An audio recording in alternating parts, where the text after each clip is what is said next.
Hello everyone, welcome to GS Classroom. This is Priyanshu and today in this video I'm going to explain a very important chapter of your English grammar, that is active and passive voice. So my dear friends, this video is part 2 of this chapter and in part 1 I've already explained in detail about active and passive voice. So now before proceeding this chapter ahead, let's summarize it.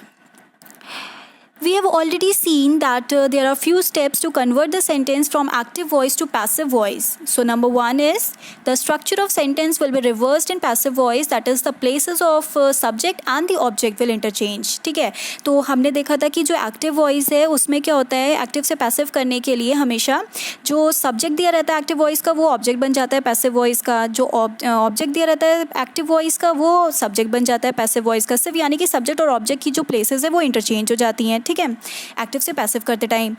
Second step क्या था कि सिर्फ जो past participle होता है या फिर third form of verb होता है वही यूज़ करते हैं हम पैसिव वॉइस में. ठीक है, यानी कि ईटन, रिटन, ये सारी चीज़ें क्या हैं, वर्ब के थर्ड फॉर्म है. ठीक है, जिसको हम पास्ट पार्टिसिपल भी कहते हैं. तो यानी कि पैसिव वॉइस में यही सिर्फ यूज़ होता है थर्ड फॉर्म वर्ब का. फिर क्या था थर्ड स्टेप, वो हमने ये देखा था कि the word by will be used in passive voice. ठीक है, in most of the cases. देखो जब भी सेंटेंस को कंप्लीट करना होता है तो एक वर्ड हम लगाते थे दैट इज़ बाय. ठीक है, हम बाय वर्ड लगाते थे सेंटेंस को कंप्लीट करने के लिए, लेकिन ये मोस्ट ऑफ द केसेस में होते हैं, हमेशा हर केस में ये कंपल्शन नहीं है. ठीक है, किसी किसी केस में विद और टू जो है वो भी हम यूज़ कर सकते हैं instead of the word by. ठीक है, किस तरह से, तो वो डिपेंडिंग अपॉन द सब्जेक्ट. ठीक है, सब्जेक्ट जो दिया रहेगा मतलब सेंटेंस में उसके ऊपर डिपेंड करता है ये चीज़ कि कौन सा वर्ड आएगा. जैसे कि फॉर एग्जांपल इसमें दिया है आई नो हिम. ठीक है, अब आई नो हिम दिया हुआ है तो ये क्या हो गया, सबसे पहले तो ये एक्टिव वॉइस है, तो इसका जो ऑब्जेक्ट है दैट इज़ हिम वो हम सब्जेक्ट बना देंगे पैसिव वॉइस का, ये हो जाएगा ही. ठीक है, आई जो है वो सब्जेक्ट है एक्टिव वॉइस का, तो वो पैसिव वॉइस का ऑब्जेक्ट बन जाएगा यानी कि मी. तो ही और मी फर्स्ट एंड लास्ट वर्ड हमने लिख दिया सब्जेक्ट ऑब्जेक्ट. ठीक है, अब जो वर्ब दिया है यानी कि नो, ये हम थर्ड फॉर्म में कर देंगे, नोन हो जाएगा. ठीक है, अब ये किस टेंस में दिया हुआ है, तो ये दिया हुआ है सिंपल प्रेजेंट टेंस में और वो भी सिंगुलर है, तो यहाँ पे ही इज़ नोन हो गया. ठीक है, ही इज़ नोन डैश मी. अब यहाँ पे इस सेंटेंस को कंप्लीट करने के लिए हम एक वर्ड लगाएंगे दैट इज़ टू. ठीक है, next one water fills a tub. अब ये जो वाटर है ये सब्जेक्ट है एक्टिव वॉइस का, ये पैसिव का ऑब्जेक्ट बन जाएगा, दैट इज़ लास्ट वर्ड बना देंगे. ठीक है, फिर अ टब जो है वो इसका ऑब्जेक्ट है एक्टिव वॉइस का, तो वो सब्जेक्ट बन जाएगा पैसिव वॉइस का, तो अ टब हो जाएगा स्टार्टिंग में. सो और जो फिल्स है, फिल्स क्या हो जाएगा, थर्ड फॉर्म इसका यूज़ हो जाएगा, तो यानी कि फिल्ड हो जाएगा. अब ये सिंपल प्रेजेंट टेंस में दिया हुआ है क्योंकि सेंटेंस इसी और वो भी सिंगुलर है, तो फिर इज़ आ जाएगा. So a tub is filled dash water. अब यहाँ पे क्या आएगा एज अ प्रीपोजिशन, तो वो आएगा सेंटेंस को कंप्लीट करने के लिए विद. ठीक है, नेक्स्ट वन. अब जो फिफ्थ स्टेप था हमारे एक्टिव को पैसिव वॉइस में करने के लिए वो सबसे इंपॉर्टेंट स्टेप है.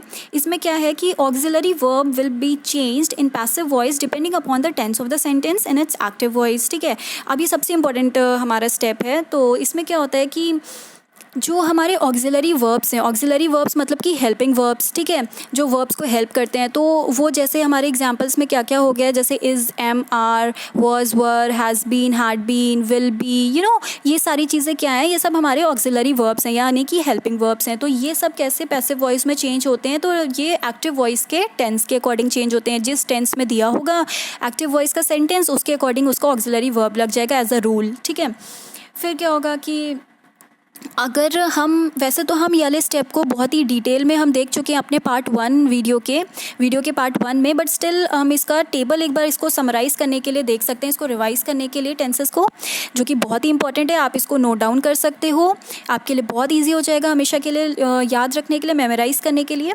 सो फर्स्ट सिंपल प्रेजेंट टेंस की अगर हम बात करें, अगर एक्टिव वॉइस में दिया है सिंपल प्रेजेंट टेंस तो उसमें ऑक्सिलरी वर्ब क्या लग जाएगा पैसिव में, तो इज़, एम, आर लग जाएगा. ठीक है, अब अगर active voice simple past tense में दिया है तो पैसिव में ऑक्सिलरी वर्ब क्या लगेगा, वॉज, वर लगेगा.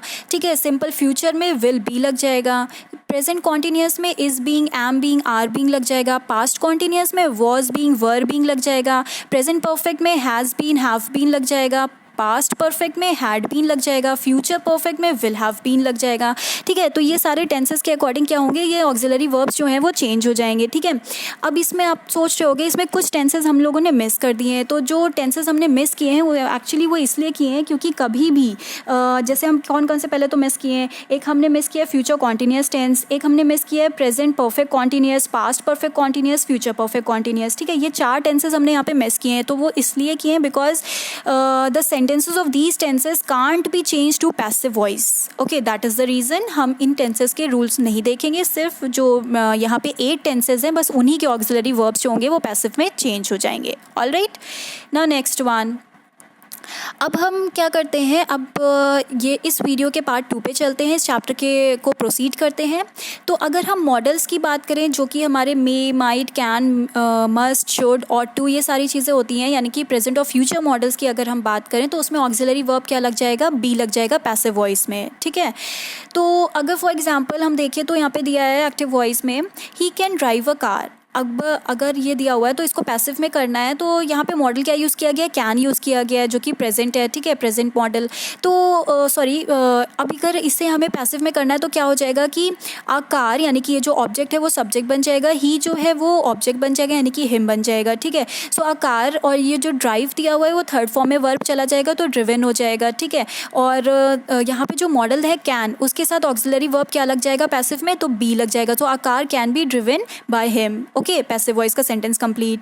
Now next, can he drive a car, question mark. अगर ये इंटेरोगेटिव सेंटेंस में मॉडल्स दिए रहेंगे तो क्या हो जाएगा एक्टिव वॉइस से पैसिव करते टाइम, तो बस इसमें बी लग जाएगा। तो कैसे, तो पहले तो ऑक्सिलरी वर्ब से ही हम बिगिन करते हैं अपने सेंटेंस को, चाहे वो मॉडल्स का केस हो चाहे वो नॉर्मल हमारे एक्टिव से पैसिव वॉइस का कोई भी इंटेरोगेटिव सेंटेंस हो। ठीक है, तो कैन के बाद सब्जेक्ट आता है यानी कि जो हमारा ऑब्जेक्ट से सब्जेक्ट बना है। सो कैन अ कार, अब यहाँ पे हमारा ऑक्सिलरी वर्ब लग जाएगा।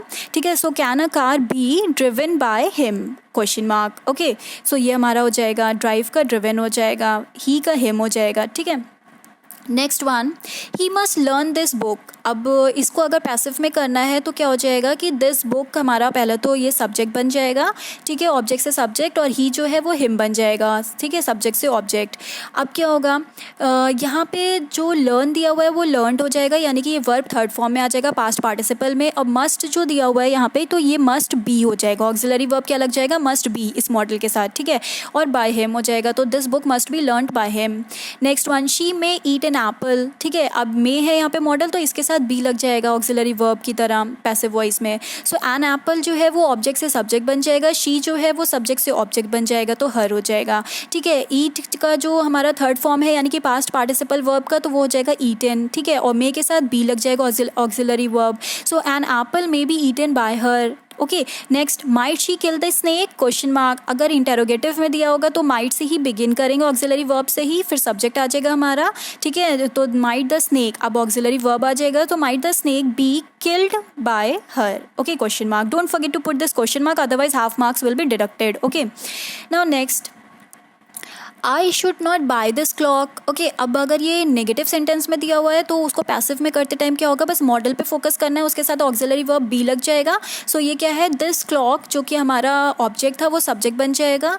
ठीक है, और जो आई है वो मी बन जाएगा। ठीक है, सब्जेक्ट से ऑब्जेक्ट, और जो हमारा ये बाय है वर्ब यानी कि वो क्या हो जाएगा, थर्ड फॉर्म में चला जाएगा तो बॉट हो जाएगा। अब यहाँ पे जो नेगेटिव दिया हुआ है तो ये शुड नॉट दिया हुआ है तो शुड नॉट बी हो जाएगा ये। ठीक है, so this clock should not be bought by me. ठीक है, next one, you ought to help her. Ought का मीनिंग क्या होता है, ऑट का मीनिंग होता है मस्ट या शुड। ठीक है, उसी सेंस में यूज़ करते हैं ऑट को भी। अब इसके साथ एक प्रीपोजिशन है दैट इज़ टू। अब ये टू ज़रूर लगता है ऑट के साथ, तो अब यहाँ पे क्या है, ऑट टू अगर दिया रहेगा तो ऑट टू के साथ ऑक्सिलरी वर्ब पैसिव में क्या लग जाएगा, बी लग जाएगा। सो यानी कि ये जो हर है वो शी में चेंज हो जाएगा, ऑब्जेक्ट से सब्जेक्ट में, और you as it is you का है तो ये सब्जेक्ट से ऑब्जेक्ट हो जाएगा। देन हमारा जो यहाँ पे हेल्प है यानी कि जो पास्ट पार्टिसिपल है ये वर्ब का थर्ड फॉर्म, वो थर्ड में चला जाएगा तो ये क्या हो जाएगा, हेल्प्ड हो जाएगा. So she ought to be helped by her. Okay, now next one. ये थे हमारे प्रेजेंट और फ्यूचर मॉडल्स. अब अगर हम पास्ट मॉडल्स की बात करें तो यहाँ पे क्या है कि मे हैव या might have, should have, ought to have या मस्ट हैव, ये सब यूज़ होते हैं. ठीक है, पास्ट मॉडल्स हैं ये. तो इनके साथ क्या ऑक्सिलरी वर्ब लगता है, बीन लग जाता है, BEEN. Okay, so for example अगर हम देखें तो first it is given I should have started a job. ठीक है, अगर ये है कि पास्ट मॉडल दिया हुआ है I should have started a job, तो ये क्या हो जाएगा, इसका अ जॉब जो है वो हमारा सबसे पहले तो ऑब्जेक्ट से सब्जेक्ट बन जाएगा. ठीक है, आई जो है सब्जेक्ट से ऑब्जेक्ट बन जाएगा, मी. ठीक है, अब ये जो स्टार्टेड है वो क्योंकि ऑलरेडी थर्ड फॉर्म में दिया है तो हम उसको as it is copy paste कर देंगे, तो स्टार्टेड का स्टार्टेड ही रहेगा, बस शुड हैव का शुड हैव बीन हो जाएगा, एक ऑक्सिलरी वर्ब लग जाएगा शुड हैव के साथ, वो है been. Okay, so a job should have been started by me. ठीक है, सेंटेंस को कंप्लीट करने के लिए बाय लगाएंगे.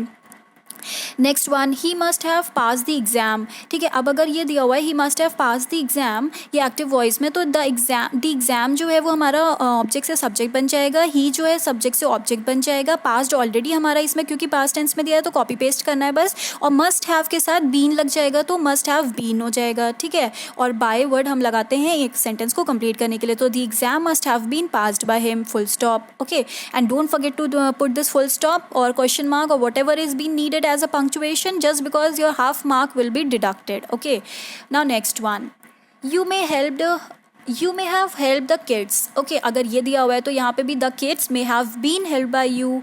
He might have not killed the snake. अगर ये नेगेटिव सेंटेंस दिया हुआ होगा तो फिर क्या हो जाएगा, the snake might not have been killed by him. Okay, next, you ought to have finished the task. तो ये क्या बन जाएगा, the task ought to have been finished by you.